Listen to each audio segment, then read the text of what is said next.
When I picked up the phone to ask my son Max when his wedding would be, my daughter-in-law Lena looked me right in the eye and said with a chilling smile, "Oh, we already got married yesterday. We only invited special people." The words hit me like a bucket of ice water. Special people. I, who for 3 years had paid their monthly rent of $500, bought every piece of furniture in their house, and filled their refrigerator when they had nothing to eat. I was not a special person. I stood there in the living room of my own house, holding the phone as if it weighed 1,000 pounds, watching my son avoid my gaze while Lena made herself comfortable on the sofa I had bought for them. The pale pink dress I had picked out for her wedding hung uselessly in my closet, along with the new shoes and the illusion of being part of the most important day of my only son's life. I had spent $200 on that dress, thinking about how nice I would look in Max's wedding photos in which I would never appear. For weeks, I had planned every detail. I had put money aside to give them $1,000 as a wedding gift. I had called my sister Diana in Chicago to tell her the good news. I had cleaned my house from top to bottom, thinking they might come celebrate with me after the ceremony. All of that collapsed in a second with those 4 poisoned words, "Only special people." Max finally lifted his gaze and said in a rehearsed-sounding voice, "Mom, it was an intimate thing, very small, just the 2 of us, and the witnesses." But I knew it was a lie. I saw the photos on social media. I saw Lena's parents proudly posing next to the bride and groom. I saw her siblings toasting with champagne. I saw Lena's white dress, which I had helped finance with the $800 I had given her last month for her personal expenses. I saw everything I wasn't supposed to see. A week later, exactly 7 days after that humiliation, Lena called me with a completely different voice. She was no longer the confident woman who had excluded me from her wedding. Now she sounded desperate, almost pleading. "Renate, the rent is overdue. The landlord is pressuring us and says if we don't pay this week, he will kick us out. You forgot to make the transfer." Her voice trembled slightly, as if the world were ending. I was silent for a few seconds, remembering all the times I had run to the bank to make that transfer. All the times I had canceled my own plans to make sure they had a roof over their heads. All the times I had eaten beans and rice so I could give them money for their desires. And now, after they had excluded me from the most important moment of their lives, they had the audacity to call me as if nothing had happened. "Lena," I said with a calm that surprised even me, "didn't I warn you that I only help special people?" The silence on the other end of the line was so deep that I could hear my own heart beating. For the first time in years, it was not I who was trembling, but her. "Renate, I don't understand," she stammered. "We were always special to you. You're like a second mom to me." Lies. All lies. Wrapped in that sweet voice she only used when she needed something. The same voice she had used to ask me for money for the wedding dress, for the honeymoon, for the rings, which I had helped finance without knowing I would never see the ceremony where they were exchanged. For so many years, I had this constant feeling of walking on eggshells, weighing every word, every gesture, every gift, hoping to get a crumb of affection from my own son. I was the perfect mother, the obliging mother-in-law, the silent provider who never protested when they treated me like I was invisible. But that phrase, "only special people," awakened something in me that had been dormant for far too long. I had calculated in my head how much money I had spent on them in those 3 years. Between rent, food, gifts, emergencies, and whims, it was over $20,000. $20,000 I had taken from my retirement, from my savings, from the money my late husband had left, so I could live my last years in peace. And what was all that for? To be treated like a stranger on my own son's wedding day. That night after I hung up, I sat on my bed and cried. But they weren't tears of sadness. They were tears of anger, of accumulated frustration, of years of silently endured humiliation. I cried for all the times they made me feel that my love was a burden, my presence a hindrance, my money the only thing I had to offer. I cried for the foolish mother I had been, for the woman who had lost herself trying to be indispensable to those who considered her dispensable. When I woke up the next morning, something inside me had changed. It was not just the pain of betrayal, it was something deeper, colder. I stood up and looked at myself in the bathroom mirror. The same tired eyes as always, the same wrinkles that told stories of years of giving love without getting it back. But there was something else in my gaze, a hardness I didn't recognize, a determination that had been buried under years of compliance. I went to the kitchen and made coffee, as I had every morning for 40 years, but this time I didn't think about calling Max to ask how he had slept. I didn't check my phone in anticipation of a message from him apologizing for the previous day's humiliation. For the first time in a long time, I was my own first concern of the day. I sat at the table where I had so often planned surprises for them, counted bills for their expenses, and cried silently when they treated me with indifference. Now, this table would be a witness to something completely different. I took out my checkbook, my bank statements, and started to do the math. I wanted to see, in exact numbers, the extent of my own foolishness. Monthly rent of $500 multiplied by 36 months was $18,000. Food and supplies, approximately $200 a month, was another $7,200. Birthday gifts, Christmas gifts, anniversary gifts, at least $3,000. Lena's medical emergencies, $800. The car loan they never paid me back, $2,500. The air conditioner repair in their apartment, $600. The living room furniture, $1,200, $33,400. That was the exact sum of my generosity. $33,400 I had wasted from my husband's inheritance, from my pension, from the savings I had put aside penny by penny for decades of honest work. All that money thrown out the window to keep two adults comfortable who couldn't even pretend to respect me. The phone rang, and I saw Max's name on the screen. Normally, my heart would have pounded as I ran to answer, hoping he would finally apologize and explain that everything had been a misunderstanding. But this time, I let it ring once, twice, 3 times. Finally, it fell silent, and I continued drinking my coffee as if nothing had happened. 10 minutes later, it rang again. This time, it was Lena. I let it ring too. Then a text came from Max. "Mom, please answer. We need to talk." I deleted the message without replying. At 2 o'clock in the afternoon, I decided to go for a walk. I hadn't done that in months without a specific purpose, without an errand related to them. It was always the bank for transfers, the supermarket to buy them something they needed, the pharmacy for Lena's medications. Today, I went for a walk just because I wanted to. I walked past the park where I had often taken Max as a child. I remembered that sweet boy who hugged me tight and said I was the best mom in the world. When had he become this man who treated me like an ATM with feelings? When did I start confusing love with money? When did I start to believe I had to buy my own son's affection? At the bank where I had so often made automatic transfers, I stopped in front of the door. The branch manager, Mr. Klein, saw me through the glass and waved. I had known him for years.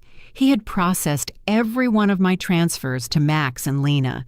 He had watched my account drain month after month to fill theirs.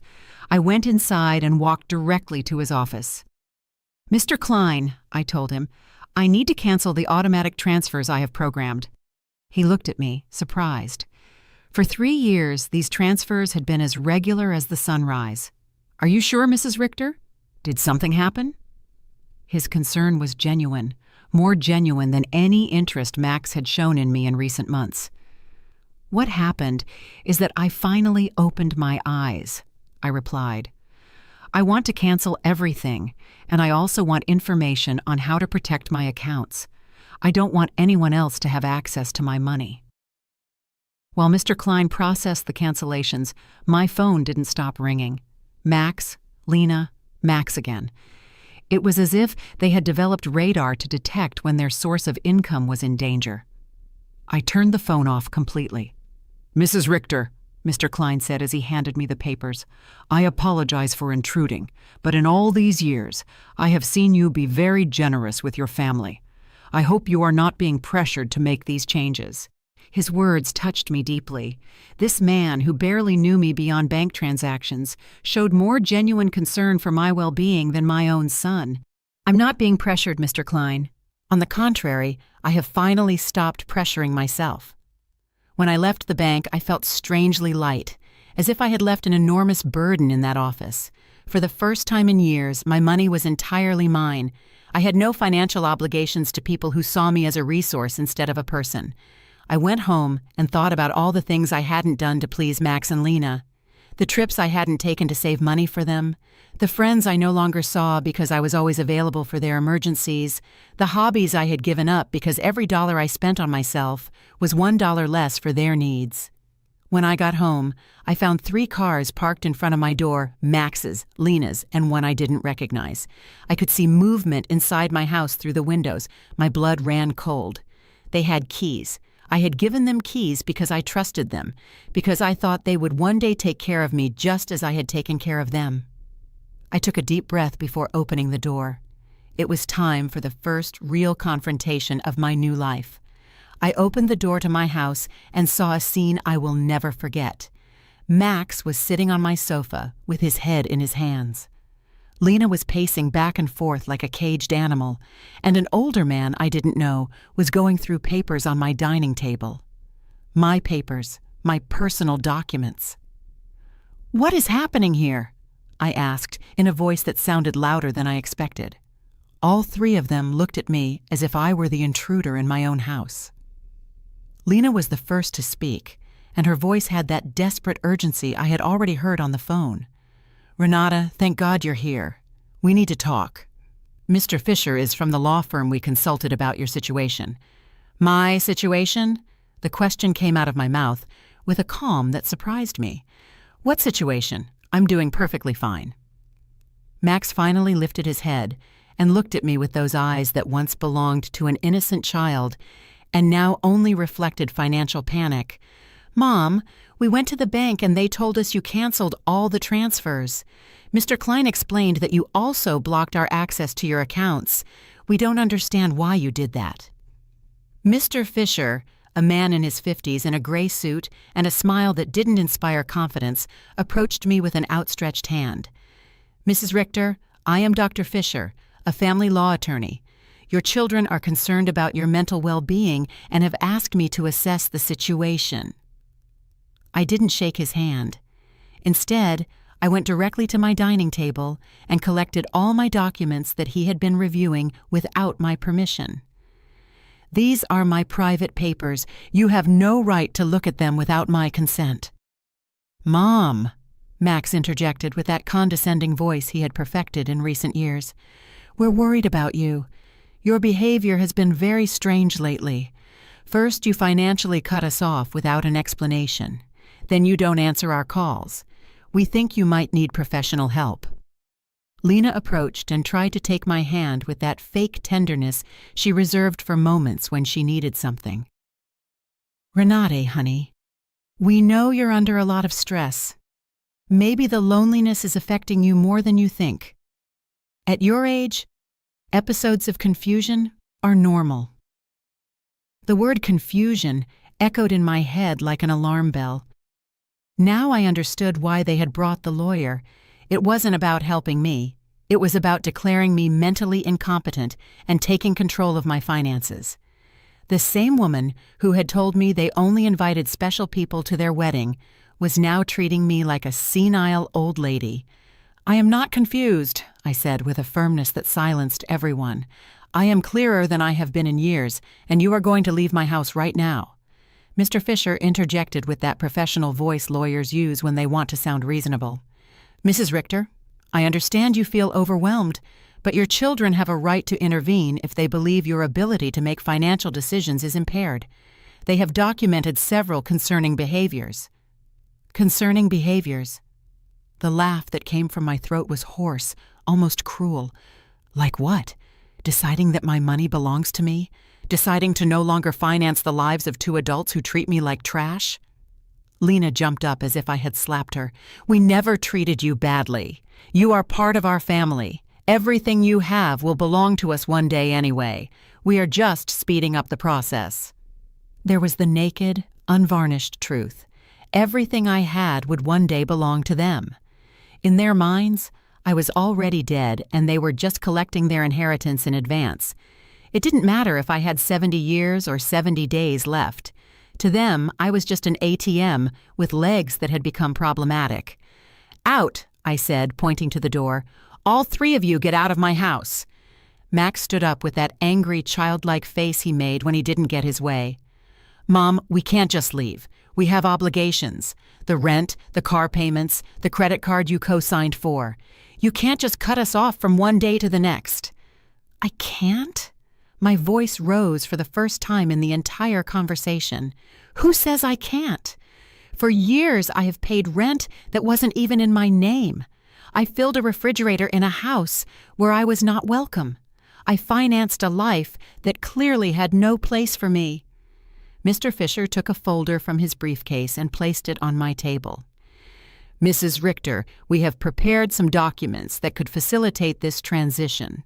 A power of attorney that would allow Max and Lena to manage your finances more efficiently.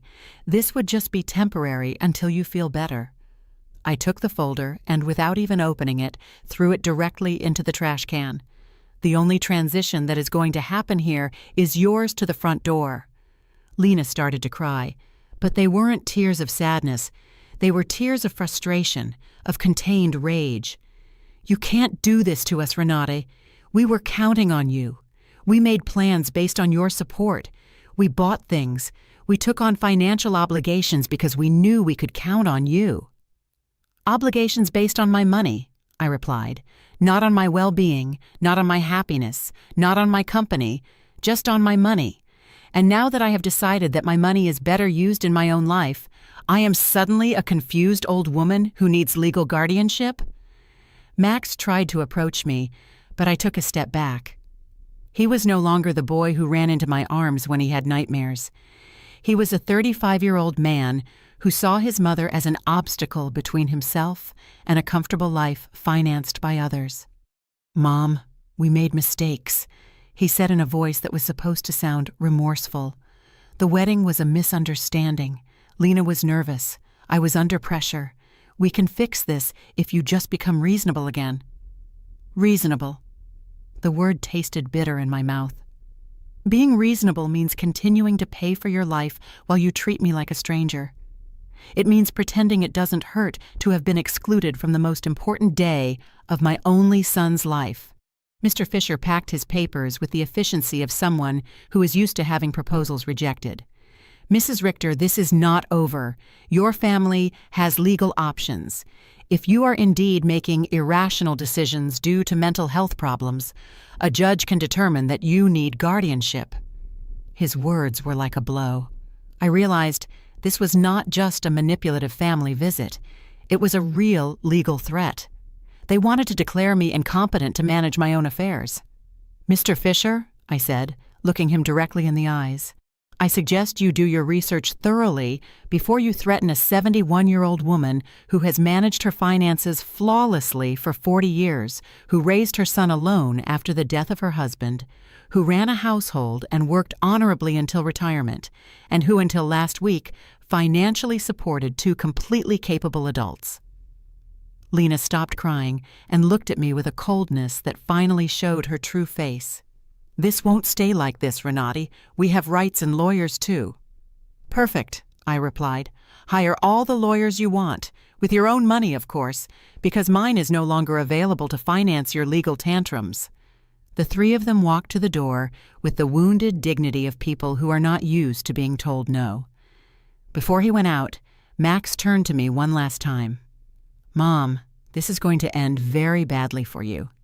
You're going to end up alone, with no one to take care of you when you really need it." "Max," I said with deep sadness, but also with crystalline clarity, "I am already alone.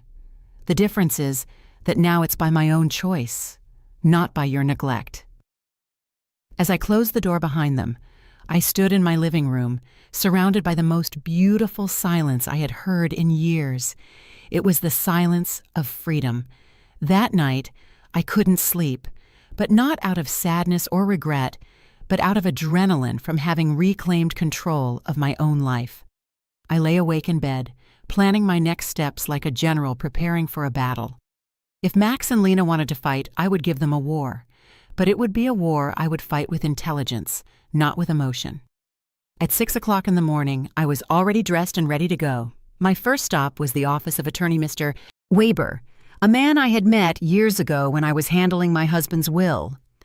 Unlike Mr. Fisher, whom Max and Lena had brought, Mr. Weber had an impeccable reputation and specialized in protecting the rights of the elderly. "Mrs. Richter," he told me as I explained the situation, "what your children tried to do yesterday is more common than you think. It's called elder financial abuse, and it's a federal crime. The fact that they entered your house without permission and reviewed your private documents also constitutes a violation." His words both calmed and worried me. They calmed me because they confirmed I wasn't crazy, that what had happened was truly abusive. They worried me because I realized the situation was more serious than I had thought. "We have to document everything," Mr. Weber continued. "Every transfer, every gift, every time they pressured you for money. We will also change your will to protect your assets from future manipulation attempts." We spent 3 hours reviewing my financial records. Mr. Weber whistled when he saw the total sum: $33,400 in 3 years. "Mrs. Richter, with this money, you could have lived comfortably, traveled, and enjoyed your retirement. Instead, you completely financed the lives of 2 adults who didn't even respect you enough to invite you to their wedding." When I left Mr. Weber's office, I had a complete plan. First, I would change all the locks on my house. Second, I would install a security system with cameras to protect myself from future surprise visits.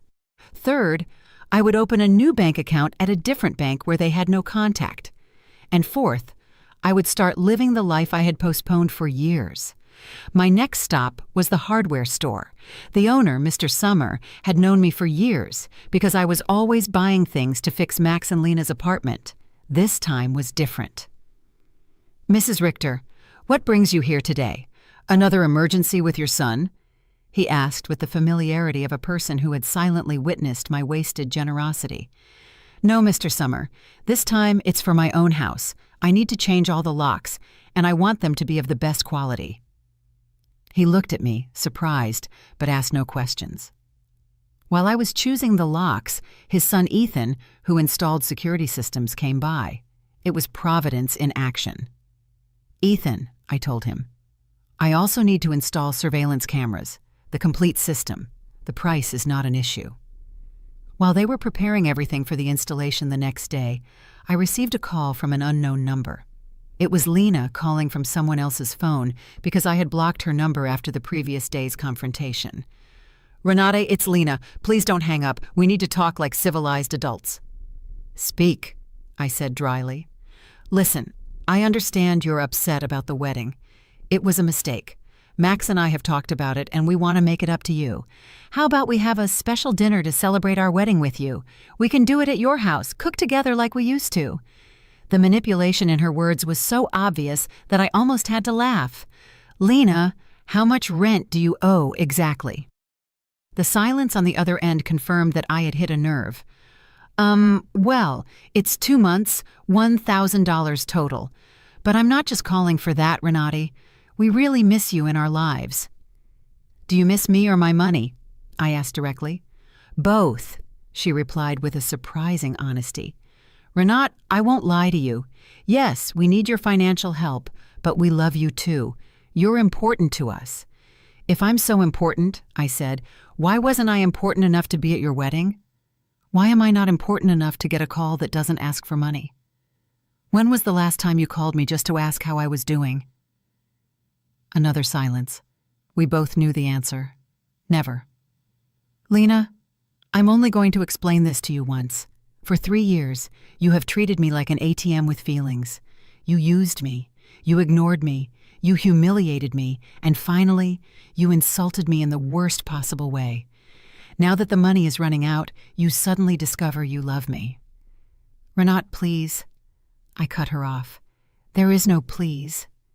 You made your choice when you decided I wasn't special enough to be at your wedding. Now I'm making mine."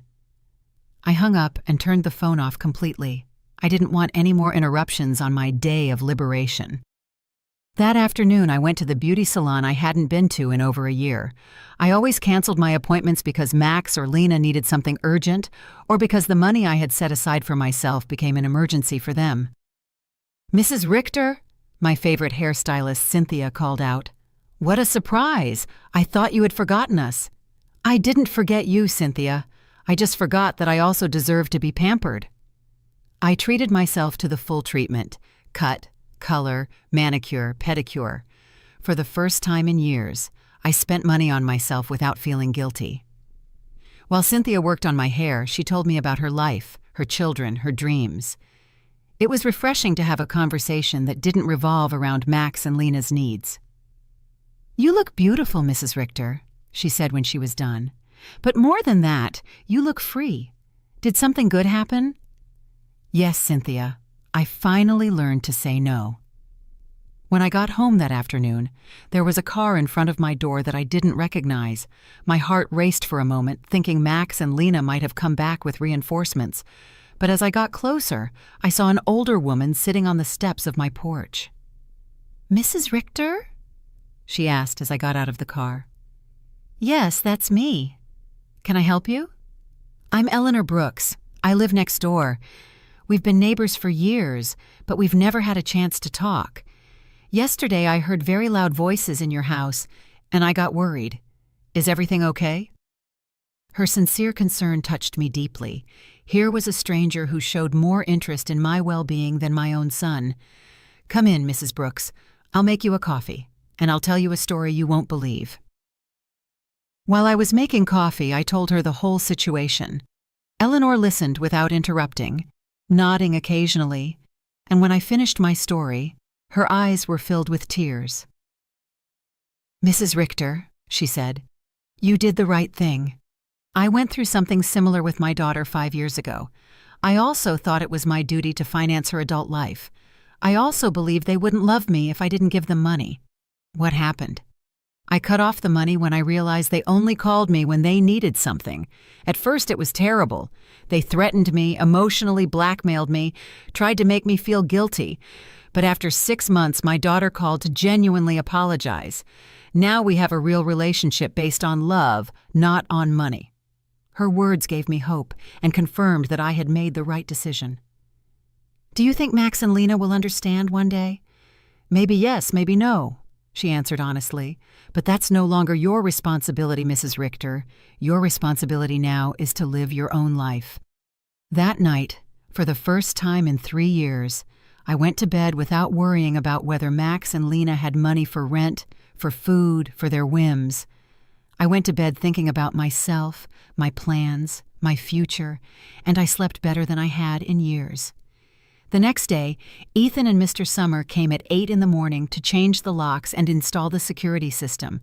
While they worked, my phone didn't stop ringing from unknown numbers. Lena was still trying to contact me from different phones, but I had developed a new skill: completely ignoring calls that didn't suit me. "Mrs. Richter," Ethan said as he installed the cameras, "this system will give you absolute peace of mind. You can see from your phone who is coming to your house, even when you're not here. And if someone breaks in without permission, an alert is automatically sent to the police." The irony was not lost on me. I was installing a security system to protect myself from my own son, but it didn't hurt as much as it used to. It was simply a practical measure to maintain my newfound peace. While they were working, I decided to do something I hadn't done in years: call my sister, Diana, in Chicago. We had lost touch because every time we talked, I would tell her about Max and Lena's successes, about how much money I had spent on them, about how proud I was to be able to help them. I now realized that our conversations had become financial reports disguised as family news. "Renate," Diana answered, surprised. "Sister, how are you? We haven't spoken in months." "I'm good, Diana. Better than good. I'm calling you to tell you that I've finally come to my senses. I told her the whole story from the beginning, the secret wedding, the humiliation, the visit with the lawyer, my decision to cut off the funding. Diana listened to me in silence, and when I was done, her answer surprised me. Renate, sister, it was about time. Every time we spoke, it broke my heart to hear you brag about how much money you gave them, as if love could be measured in dollars. I wanted to tell you something, but I didn't know how. What did you want to tell me? That Max never spoke lovingly about you when I saw him at family gatherings. It was always, my mom helped me with this, or my mom bought me that, but never, I miss my mom, or I love my mom. It was as if you were a service provider, not a person. Her words hurt, but it was a necessary pain, like when a doctor cleans an infected wound. It hurts, but it's part of the healing. You know what else I noticed? Diana continued. Lena always spoke about you in the future tense. When Renate is no longer here, we can remodel her house, or when we inherit, we will invest in the business, as if they were waiting for you to die to really live. This revelation hit me like a bucket of ice water. They didn't just see me as an ATM, they saw me as a temporary obstacle between them and their money. While I was trying to make them happy, they were planning their future without me. After talking with Diana, I sat in my kitchen, processing all this information. Years of marriage to a man who truly loved me, 35 years of raising my son alone after my husband's death, and 3 years of financing 2 adults who saw me as a $100,000 obstacle. The doorbell rang, and on the new cameras, I saw it was Eleanor, with a mug in her hands. I opened the door, and she handed me a fresh brewed coffee. I thought you might need some company after everything you told me yesterday, she said, with that sincere smile I had already come to appreciate. We sat in my living room, and Eleanor told me more details from her own experience. My daughter said the exact same thing to me that Lena says to you. You're like a second mom to me. We're special to you. Everything will be ours one day anyway. Those are rehearsed phrases, Mrs. Richter. They learn them from the Emotional Manipulation Handbook. Do you think such a handbook exists? I asked half-jokingly. Not officially, but it seems everyone reads from the same book. Chapter 1 is Make Her Feel Indispensable. Chapter 2 is Create Constant Financial Emergencies. Chapter 3 is When She Resists, Question Her Mental Health. We laughed, but it was a bitter laugh. It was both funny and tragic to recognize such predictable patterns in our own children's behavior. Did you ever feel guilty for cutting off the money? I asked Eleanor. Every single day for the first 3 months, she answered honestly. But then I started to see the results. My daughter had to get a second job. Her husband stopped playing golf every weekend and started looking for extra work. They learned to live within their means, and more importantly, they learned that I was a person, not a resource. That afternoon, I decided to do something I had postponed for years: visit my husband's grave. I always made excuses not to go because Max or Lena needed something urgent, or because the taxi fare was better invested in one of their emergencies. The cemetery was quiet and beautiful. Robert's grave looked a bit neglected because I hadn't been there to clean it in months. I sat on the grass next to his headstone and talked to him as if he were alive. Robert, my love, I think I lost myself for a while. After you left, I put all my energy into Max. I wanted to be the best mother in the world, thinking somehow he would grow up without a father. But I think in the process, I forgot to be myself. The wind blew gently, and for a moment, I felt like he was listening to me. Our son has become someone I don't recognize. Or maybe he was always like this and I didn't want to see it. His wife is, well, you know how she is. The money you left for me to live peacefully, I spent it taking care of them. But not anymore, my love. I have learned. I cleaned his grave, replaced the withered flowers with new ones, and stayed there for another hour, simply enjoying the peace. For the first time in years, I was not in a hurry to get home to solve a crisis for Max and Lena. When I got home, there were 3 cars parked in front of my door again. My heart raced, but this time I was prepared. The cameras showed me that it was Max, Lena, and two other people I didn't recognize. Everyone seemed agitated, talking to each other and pointing at my house. I didn't get out of the car. Instead, I called Mr. Weber, my lawyer. "Mr. Weber, they are at my house again. This time they've brought more people. What should I do?" "Don't get out of the car, Mrs. Richter. I'll be there right away and I'll call the police. After our conversation yesterday, I requested a temporary restraining order. They are not allowed to be on your property." Minutes later, Mr. Weber and two police patrol cars arrived. I watched the officers talk to Max and Lena, saw my son gesticulate angrily, saw Lena crying again, but this time her tears did not move me. One of the officers approached my car. "Ma'am, you can get out safely. Your visitors are going to leave immediately." As I got out of the car, Max shouted at me from the street, "Mom, this is ridiculous. We're your family. You can't call the police on your own son." "Max," I replied with a calm that surprised even me, "family doesn't threaten lawsuits for mental incompetence. Family doesn't break into people's homes without permission. Family doesn't treat their mothers like ATMs." Lena screamed from across the street, "You're going to pay us everything you owe us. We have bills you co-signed for. You can't just abandon us like this," Mr. Weber interjected. "Mrs. Brooks, any future communication must be through my office, and I suggest you consult with an attorney before making collection threats, because my client has full documentation of all the payments she voluntarily made for 3 years." I watched them drive away in their cars, defeated but not giving up. I knew this wasn't over, but for the first time in this situation, I felt confident. I had professional help. I had emotional support from Eleanor. And more importantly, I had mental clarity about what was right and what was wrong. That night, Eleanor invited me to her house for dinner. I met her daughter, who was visiting, and I was able to see with my own eyes what a healthy family relationship looked like. They spoke respectfully to each other, asked sincerely about each other's lives, and laughed together. The daughter didn't ask for money once the entire evening. "I wanted that with Max, too," I confessed to Eleanor after her daughter had left. "And maybe you'll get it one day," she replied.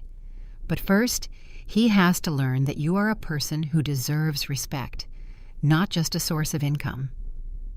For the first time in weeks, I went to bed feeling hopeful about the future. The next few days were strangely peaceful. The surveillance cameras showed me that Max and Lena were driving past my house several times a day. Sometimes slowly, sometimes they parked for a few minutes, but without getting out. It was as if they were studying my routine, looking for the perfect moment for their next move. Mr. Weber had advised me to document every one of these visits, so I kept a detailed log with the date and time. "Their persistence will work in our favor," he had said.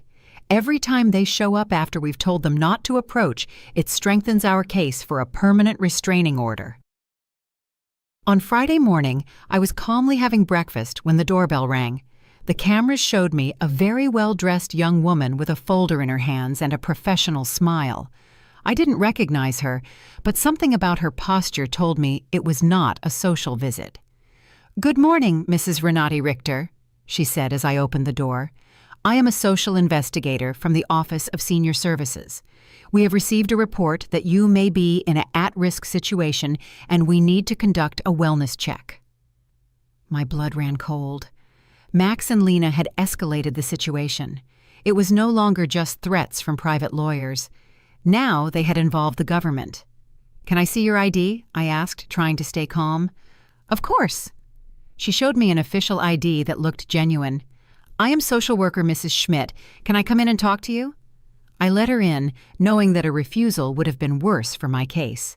Mrs. Schmidt sat down in my living room and took a form out of her folder. "Mrs. Richter, we have received reports that you have shown significant changes in your financial behavior, that you have cut off communication with your family, and that you have shown signs of paranoia by installing unnecessary security systems. We were also told that you have refused medical and legal help from your loved ones." Every word had been carefully chosen to make me sound like a mentally disturbed old woman. I recognized Lena's handwriting in the wording. She had always been skilled at manipulating words to get what she wanted. "Miss Schmidt," I said with all the dignity I could muster, "I would like to call my lawyer before answering any questions." Ma'am, this is not a legal interrogation. It's a wellness check. If you have nothing to hide, it should not be a problem to speak with me. The phrase, "if you have nothing to hide," infuriated me. It was the same logic abusers used to justify their invasions. If you're innocent, you shouldn't complain about your privacy being violated. Miss, I'm calling my lawyer. You can wait here or come back another day, but I will not answer any questions without legal representation present. I called Mr. Weber, and he was there within 20 minutes. When he came in and saw the social worker, his expression hardened. "Miss Schmidt," he said after checking her ID, "I hope you have a court order to be here, because my client is under my legal representation, and any unauthorized investigation constitutes harassment." "Sir?" Mrs. Schmidt replied with less confidence than before. "We have reports from concerned family members about the lady's well-being. It's our duty to investigate." "What family?" Mr. Weber asked dryly. "The same family that tried to get her to sign a power of attorney without representation, the same family that broke into her house without permission and checked her private documents, the same family that excluded her from important events while living off her money?" Mr. Weber took a folder from his briefcase and placed it on the table. "Here, I have complete documentation of my client's financial and emotional abuse. $33,400 that were withdrawn from her accounts in 3 years. Systematic social exclusion and emotional blackmail. If someone needs to be investigated here, it is not my client." Mrs. Schmidt reviewed the documents with growing discomfort. It was obvious that the information she had been given did not match the reality she had in front of her. "Mrs. Richter," she said finally, "can you explain to me why you so abruptly stopped financial support for your son?" "Because I finally discovered they were using me," I replied simply. "Because I realized that to them, I wasn't a mother, but a bank account.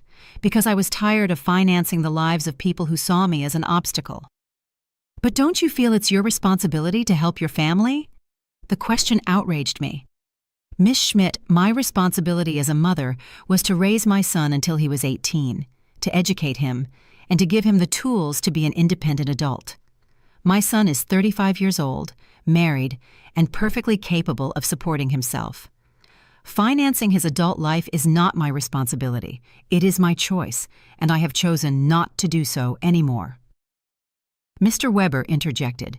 "Miss Schmidt, would you consider it normal for a 35-year-old adult to be unable to pay his own rent without the help of his 71-year-old mother?" Mrs. Schmidt did not answer right away.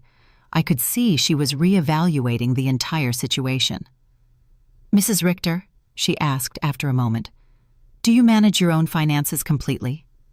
I can show you my bank statements, my investments, my tax payments. Everything is current and in order. Do you live independently? As you can see, I keep my house clean. I take care of myself physically. I drive my own car. I have healthy social relationships with my neighbors. Do you take any medication?" "Just vitamins, and occasionally aspirin. I don't have any medical conditions that require medication." Mr. Weber added, "My client has just undergone extensive medical exams as part of our legal process. She is in perfect mental and physical condition." Mrs. Schmidt closed her folder and sighed. "Mrs. Richter, based on this conversation and the documentation I have reviewed, I see no indication that you are at risk or in need of intervention. I will close this case." After she left, Mr. Weber and I remained silent for a few minutes. "Renat," he said finally, "this is going to continue to escalate. Max and Lena are spending money they don't have to hire professionals to try to have you declared incompetent." "Does that mean they are desperate?" "It means that exactly. What else can they do? They can file a lawsuit for incompetence. It's expensive and hard to win, but if they find a sympathetic judge and a psychiatrist willing to testify in their favor, they could get a guardian assigned." The thought terrified me. They could take control of my money? "They could try, but we have solid evidence that you are completely competent and that they are motivated by greed and not by genuine concern." That afternoon, I called Diana to vent. "Sister," she said after hearing my story, "do you notice how far they are willing to go for money? They are risking family relationships, spending money on lawyers and doctors, destroying their own reputation. all to get access to your bank account again." Her words made me think. Max and Lena had completely revealed their true nature. There was no going back. There was no possibility of a genuine reconciliation. To them, I had never been a mother or a respected mother-in-law. I had always just been money on legs. This revelation, although painful, was also liberating. I no longer had to wonder if I was making the right decision. I no longer had to feel guilty for protecting myself. They had proven for themselves that my emotional and physical well-being was less important to them than my money. That evening, Eleanor came to visit with a surprise. She had invited her friends from the garden club to meet me. "Renate," she introduced me. "These are my friends Cynthia, who you already know from the salon, Maria, Carmen, and Elfrida. We have all been through similar situations with abusive family members." We spent the evening sharing stories. Maria had had to set boundaries with a brother who constantly asked her for money. Carmen had cut off her relationship with a daughter who only visited when she needed money. Elfrida had had to change her will after she found out her grandchildren considered her their retirement plan. "What hurts me the most," I confessed, "is not losing the money I gave them, but realizing that I never had the love I thought I had." "Renate," Elfrida said with the wisdom of her 80 years, "true love cannot be bought or sold. If you had to pay for it, it was never real." Her words were balm for my wounded soul. She was right. I had bought attention, not love. I had financed an illusion. "You know what I've discovered?" I said to my new friends. "That loneliness, surrounded by people who don't love you, is worse than being lonely on your own. At least now, when I am alone, I am in good company." Everyone laughed, and we toasted to our newfound wisdom. That night, after my new friends had left, I sat in my garden, thinking. The stars shone brighter than ever, or perhaps I was seeing them with clearer eyes. For the first time in my adult life, I was completely alone financially. I had no dependents, no financial obligations to anyone but myself. And instead of scaring me, this reality excited me. I could travel when I wanted. I could remodel my house. I could buy myself nice clothes. I could donate to charities that were important to me. I could invest in my own future instead of financing the present of ungrateful people. Freedom tasted like hope, and for the first time in years, I wanted to plan my future. A month after the psychiatrist's visit, I thought I had finally won the war. I had settled into a beautiful routine. I calmly had breakfast and read the newspaper. I tended to my garden, had lunch with Eleanor or one of my new friends, and in the afternoons, I devoted myself to activities I had given up for years. I had started painting again, something I was passionate about before I became Max and Lena's personal financier. But on a Thursday morning, while I was painting flowers on my new easel, Mr. Weber came to my house with a grim expression that made my blood run cold. "Renate, we need to talk. Max and Lena have filed a formal lawsuit for mental incompetence in family court. They are requesting to have a legal guardian assigned to you." The words fell on me like stones. I knew it was a possibility, but hearing it out loud made it terrifyingly real. "Does that mean they can take control of my money?" "If a judge determines that you are unable to manage your affairs, yes, he could place Max as your legal guardian, which would give him full control over your finances." I sat down heavily on my sofa, feeling the weight of the deepest betrayal I had experienced in my life. My own son was trying to legally declare me incompetent to steal my money. "Mr. Weber, what evidence could they have? You yourself have seen that I am completely competent." "They have statements from 3 witnesses who claim you have behaved erratically. They also submitted unpaid doctor's bills that you supposedly didn't pay, and medications that you supposedly hoarded without taking them." "But that's a lie. I don't have any outstanding doctor's bills or hoarded medications." "I know, Renate, but they have fabricated convincing evidence. They also have the statement from Dr. Lehman, who states that you refused to cooperate with a psychiatric evaluation, which they interpret as proof of mental decline." The manipulation was diabolical. They had turned my refusal to undergo an unnecessary exam into proof of a mental illness. They had used my instinct to protect myself from them as proof that I needed protection. "Who are the 3 witnesses?" Mr. Weber looked through his documents. Lena, of course, a neighbor named Mr. Davis, and someone who claims to be your pharmacist, Mr. Green. Mr. Davis was the neighbor across the street, an unpleasant man who had always had problems with me because my friends sometimes parked in front of his house. Mr. Green was indeed my pharmacist, but I didn't understand what he could have against me. "I need to talk to Mr. Green," I told Mr. Weber. "Something's not right." We went to the pharmacy together that afternoon. Mr. Green received me, surprised and nervous. "Mrs. Richter, it's good to see you. How are you?" "Mr. Green, I was told you signed a statement saying I show erratic behavior with my medications." His face turned red as a tomato. "Mrs. Richter, your daughter-in-law came in a few weeks ago and asked about your medications. She said she was worried because you were acting strangely." "And what did you tell her?" "I explained to her that you only buy vitamins and occasional aspirin, that you don't have any regular medical prescriptions, but she insisted that this was proof that you weren't taking adequate care of your health." Mr. Weber interjected. "Mr. Green, did you sign a paper?" She brought a document that said I was confirming that Mrs. Richter had irregular medication purchases. I thought it was for her health insurance or something. I didn't know it was for a lawsuit. My own pharmacist had been tricked into signing something he didn't fully understand. Lena's manipulation knew no bounds. "Mr. Green," I said, "I need you to write a statement explaining exactly what happened and clarifying that I have no problems with medications." "Of course, Mrs. Richter, I am terribly sorry for this misunderstanding." After the pharmacy, we went to confront Mr. Davis. When we knocked on his door, he received us with obvious hostility. "What do you want, Mr. Davis?" Mr. Weber said. "I understand you signed a statement about my client's behavior." "And you're right, I did. That woman is crazy. She's been acting strange for weeks." "Can you be more specific about the behaviors you observed?"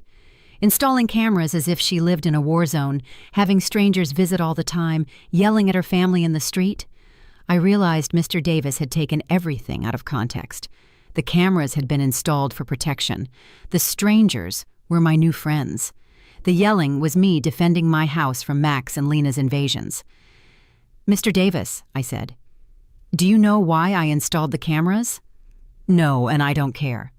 "To protect myself from my son and daughter-in-law, who broke into my house without permission and threatened me." "That's what a crazy person would say," he replied cruelly. There was no way to reason with him. His statement was based on superficial observations, maliciously interpreted. That evening, Mr. Weber and I sat down to plan our defense. "Renate, we need our own psychiatric evaluation. I have a colleague, Dr. Moore, who is an expert in assessing mental capacity. She can officially confirm that you are completely competent." "What if Max and Lena have bribed the judge? What if none of this matters because they have already decided to declare me incompetent?" "Renate, the legal system is not perfect, but it's not completely corrupt either. We have solid evidence of your mental competence and their financial motivations. We are going to fight this." The next day, I went to my appointment with Dr. Moore. She was a woman in her 50s with kind but astute eyes. "Mrs. Richter, I'm going to ask you a series of questions and tests to assess your mental capacity. Take your time and answer honestly." For 2 hours, she asked me questions about my memory, my reasoning ability, my financial understanding, my emotional health. She also gave me cognitive tests and asked me to solve mathematical and logical problems. "Mrs. Richter," she said at the end, "your results are well above average for your age. You are not only mentally competent, but your cognitive function is excellent." "Doctor, why do you think my family is doing this?" "Based on what you've told me and the documents I've reviewed, this seems to be a classic case of elder financial exploitation. Unfortunately, it's more common than people think." I left the consultation feeling validated, but also sad. The professional confirmation of my mental health was a relief, but it also confirmed that the lawsuit was real and necessary. That afternoon, Eleanor organized an emergency meeting with all our friends from the garden club. When I told them about the incompetence lawsuit, everyone was outraged. "Renate," Maria said, "we will testify in your favor. We have been with you for weeks, and anyone can see that you are doing great." "Better than great," Cynthia added. You are clearer and stronger than many 40-year-old women I know." Elfrida, with her 80-year-old wisdom, took my hands. "Renate, my dear, what your children are doing is nothing new. For generations, greedy children have tried to declare their parents insane to get their money. But you have something many of these victims didn't have: documentation, legal support, and friends who can testify for you." Her words gave me hope. I was not alone in this fight. I had an army of strong women who had witnessed my transformation firsthand. "You know what the saddest thing about all this is?" I said. "That Max and Lena are willing to destroy any future possibility of reconciliation for money. Even if I were willing to forgive everything so far, there's no going back from this." "And maybe that's for the best," Cynthia replied. "At least now you know exactly who they are, and you can act accordingly." That night, for the first time since this nightmare began, I really cried.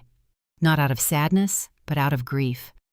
I said my final goodbye to the son I thought I had, to the dream of a loving family, to the illusion that unconditional love was reciprocated. But something new also emerged within me, an iron determination not to let myself be stripped not only of my money, but also of my dignity and my freedom. The war had officially begun, but I was ready to fight. The trial came 3 weeks later. I woke up early, put on my best black suit, and looked at myself in the mirror with a determination I had never felt before. Today, not only my mental capacity would be judged, my dignity as a person, my right to live free from abuse, my value beyond my bank account would be judged. Mr. Weber came at 7 in the morning to go over our strategy one last time. "Renate, remember, the burden of proof is on them. They have to prove that you are incompetent. We just have to show that you are not." "And what if the judge is already biased?" "Judge Miller has a reputation for being fair. I researched his past cases, and he doesn't automatically favor families. He is dedicated to protecting the rights of the elderly." We arrived at the courthouse at 9 in the morning. In the hallway, I saw Max in a new suit that he probably bought for the occasion, and Lena dressed in black as if she were at a funeral. Maybe it was one, the funeral of our family relationship. When our eyes met, Max avoided my gaze, but Lena held my gaze with a coldness that confirmed that for her, this was just a business transaction. Their lawyer was an older, elegant man with the kind of confidence that comes from winning similar cases before.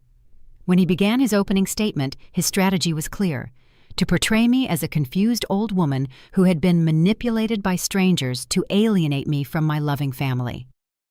"Your Honor," he said in a solemn voice, "Mrs. Renate Richter has shown a clear mental decline in recent months. She has cut off all financial support for her family without a rational explanation. She has installed unnecessary security systems due to paranoia, and has isolated herself from her loved ones under the influence of neighbors and lawyers who are obviously taking advantage of her vulnerable situation." Every word had been carefully chosen to make my self-empowerment sound like dementia, and my freedom sound like external manipulation. Then they called their witnesses. Lena was the first to testify, and her performance was Oscar-worthy.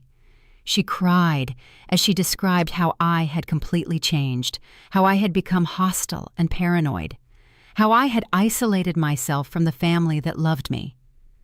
"Your Honor," she said in a trembling voice, "Renate has always been like a second mom to me. Seeing her mental decline has been devastating. We just want to help her get the care she needs." Lies, wrapped in convincing tears. When Mr. Weber cross-examined her, the cracks in her story began to become visible. "Mrs. Schuster, can you tell the court, when was the last time you called my client without asking for money?" Lena stammered. "Well, we always talked about many things. Can you give me a specific date?" "I don't remember exact dates." "Is it true that you and your husband got married without inviting my client?" "It was a very small ceremony." "Is it true that when my client asked about the wedding, you told her that you had only invited special people?" Lena's face turned red. Those words were taken out of context. What would be the right context to tell your mother-in-law that she is not a special person? She couldn't answer convincingly. Max was next. Seeing him on the witness stand, swearing to tell the truth while preparing to lie about my mental health, was one of the most painful moments of my life. This was the boy I had raised alone, the one I had dedicated my entire life to. My mom has always been very generous with us, he testified. But lately, she has become erratic and irrational. We believe she is being manipulated by people who are taking advantage of her. When Mr. Weber cross-examined him, the mask fell completely. Mr. Richter, how much money have you received from your mother in the last 3 years? I don't know the exact amount. Does $33,400 sound about right? Maybe. She's always been generous. And how many times have you visited your mother without asking her for money? The silence was deafening. Is it true that you and your wife broke into my client's house without permission and checked her private documents? We were worried about her. Is it true that you brought a lawyer to pressure her into signing a power of attorney? We wanted to help her manage her finances. Do you, at 35 years old, need the help of your 71-year-old mother to pay your rent? Max couldn't answer with dignity. Mr. Davis testified about my supposed erratic behaviors, but when Mr. Weber asked him for details, he admitted that he had never spoken to me directly and that all his information was based on superficial observations. Dr. Lehman testified that my refusal to undergo an evaluation was proof of mental decline. But Mr. Weber submitted the documentation of our evaluation with Dr. Moore, which completely refuted his conclusions. Then it was our turn. Mr. Weber first called Mr. Green, my pharmacist, who explained how he had been tricked into signing a statement that distorted my medication buying habits. Dr. Moore testified about my excellent mental state and presented the results of the cognitive tests, which had been flawless. Mr. Summer from the hardware store testified about my mental competence and explained that my decisions to cancel automatic transfers were completely rational and had been processed correctly. Eleanor and my friends from the garden club testified about my clarity, my newfound vitality, and my ability to maintain healthy social relationships. Finally, it was my turn to testify. I stood up with dignity and walked to the witness stand, feeling the weight of 71 years of experience, of wisdom gained through pain, of strength discovered in adversity. Mr. Weber guided me through my testimony, letting me tell my whole story. The $33,400 spent in 3 years, the humiliation of being excluded from the wedding, the constant emotional manipulation, the violation of my privacy, the legal threats. Mrs. Richter, Mr. Weber finally asked, why did you decide to stop financial support for your son and daughter-in-law? Because I finally understood that what I was getting from them was not love, I replied in a clear, loud voice. It was a commercial transaction disguised as a family relationship. My money was welcome, but I, as a person, was not. Do you regret your decision? I only regret that it took me so long to make it. Max's lawyer tried to make me appear confused during his cross-examination, but I answered every one of his questions with clarity and precision.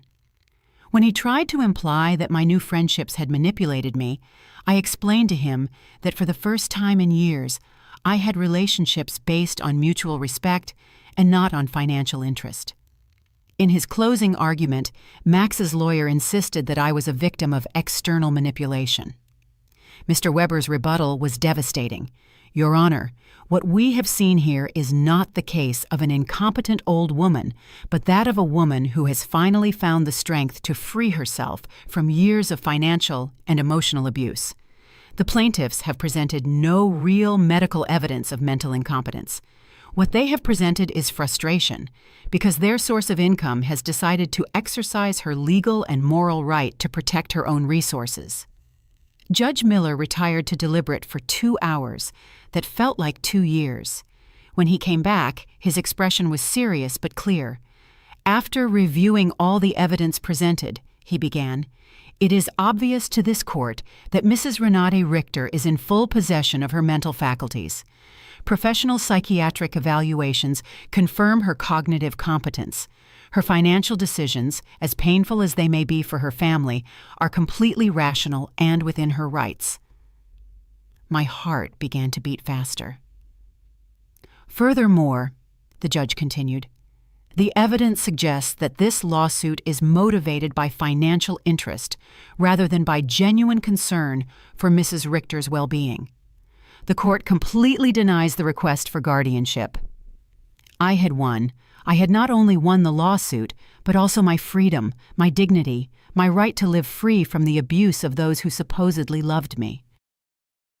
When we left the courthouse, I saw Max and Lena talking angrily with their lawyer. Lena gave me a look of pure hatred before she walked away.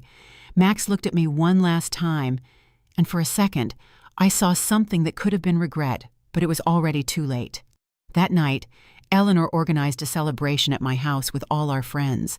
We toasted to justice, to freedom, to the sisterhood of strong women who support each other. Renata, Elfrida told me, today you didn't just win a trial, you won back your life. She was right. For the first time in years, the future was completely mine. I could travel, I could love, I could create. I could live without fear, without guilt, without manipulation. 3 months later, I sold my house and moved to a beautiful apartment near the city center. I donated half of my money to organizations that protect the elderly from family abuse. With the other half, I began to live the life I had always wanted. I traveled through Europe, took art classes, and joined volunteer groups. I never heard from Max and Lena again. I heard from others that they had to move to a smaller apartment and that Lena had found a job for the first time in years. Perhaps the adversity would teach them what my generosity never could, the value of honest work and independence. Some nights, when I look at the stars from my new balcony, I think about the woman I was a year ago, fearful, manipulated, believing I had to buy love. That woman is dead, and in her place, someone has been born who has understood a fundamental truth. True love never has a price, and freedom is never too expensive. My name is Renate. I am 72 years old, and I have finally learned that the most important person I have to love and protect is myself. If you liked my story, you can support me by making a donation so I can write more stories. Thank you in advance. And you, what would you do in this person's place? I would love to hear your opinion, so please share it with me in the comments. I'm always curious about what you all think. And also write me where you heard this story. For more life stories like this, like the video, and subscribe to my channel. There are many other stories waiting for you. With heartfelt greetings until next time, M.